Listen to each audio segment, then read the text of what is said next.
கேளு, சுவையோடு சுகமாக உருவான கதை கேளு.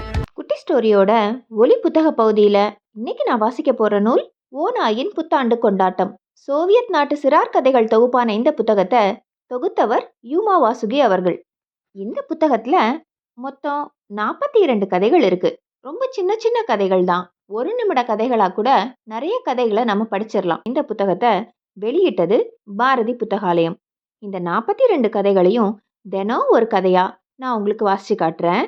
கதை 18. தந்தை சொல்லி தந்த பாடம். எழுதியவர் எக்ஸன் சுப்கான். சித்திரம் துர்ஸ்னோவா. கடத்தெருவுக்கு பக்கத்துல தான் எங்களோட பள்ளிக்கூடம் இருந்துச்சு.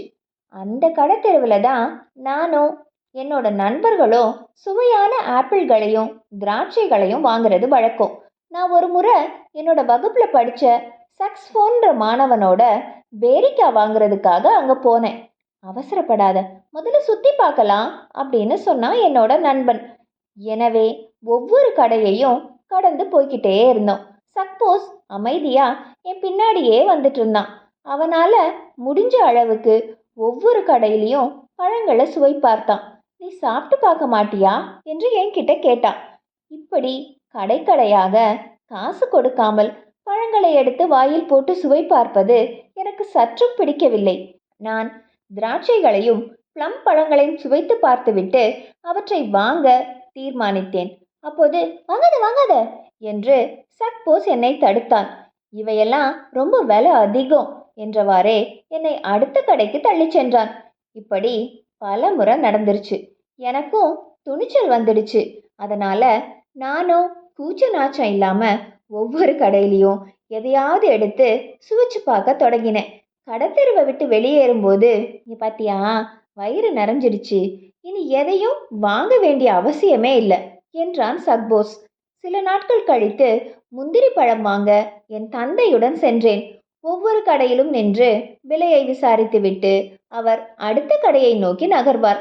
இது எனக்கு அலுப்பாக இருந்தது. தந்தை என்னை விட்டு சற்று முன்னே நகர்ந்ததும் நான் கை நிறைய முந்திரி பழங்களை எடுத்து சுவை பார்க்க தொடங்கினேன். இதனை என் தந்தையோ கடைக்காரரோ கவனிக்கவே இல்லை. ஆனால் சட்டென திரும்பிய என் தந்தை 2 கிலோ முந்திரி பழம் வாங்க போவதாக கூறினார். மோசமான இந்த பழங்களை நீங்க ஏன் வாங்குறீங்க? எடை கூட சரியா இருக்காது, விலையும் அதிகம் என்று கூறினேன். உனக்கு கொஞ்சமாவது வெட்கம் வரணுங்கிறதுக்காக தான் இப்படி பண்றேன் என்றார் என் தந்தை. அவர் என்னை மிகவும் ஏளனமாக பார்த்தார். நீ செய்யற காரியம் உனக்கே வெக்கமா இல்லையா? நீ விரும்புறதெல்லாம் வாங்கிக்கிறதுக்காக உனக்கு பணம் கொடுக்கறேன்ல, அப்புறம் ஏன் உனக்கு இந்த கெட்ட புத்தி? அங்குசத்தை திருடுறவன் யானையையும் திருடுவான்னு மறந்துடாத என்றார். அவர் வீடு வந்து சேரும் வரை எதுவும் பேசாமல் மௌனமாகவே வந்தார். அவர் இப்படி பேசாமல் வந்ததற்கு பதிலாக என்னை 2 அடி அடிச்சிருக்கலாம். இந்த சம்பவத்தை என்னோட வாழ்நாள்ல நான் மறக்கவே மாட்டேன். உங்களுக்கு தெரிஞ்ச யாராவதும் இந்த மாதிரி கடைக்கு போய் பொருட்கள் வாங்காம சாப்பிட்டு மட்டும் பார்த்துட்டு வந்திருக்காங்களா? நிச்சயமா யாராவது இருப்பாங்கன்னு நினைக்கிறேன். இந்த குட்டி கதை உங்களுக்கு ரொம்ப பிடிச்சிருக்கும்னு நான் நம்புறேன். இதே மாதிரி வேற ஒரு குட்டி கதையோட நாளைக்கு நான் உங்களை சந்திக்கிறேன்.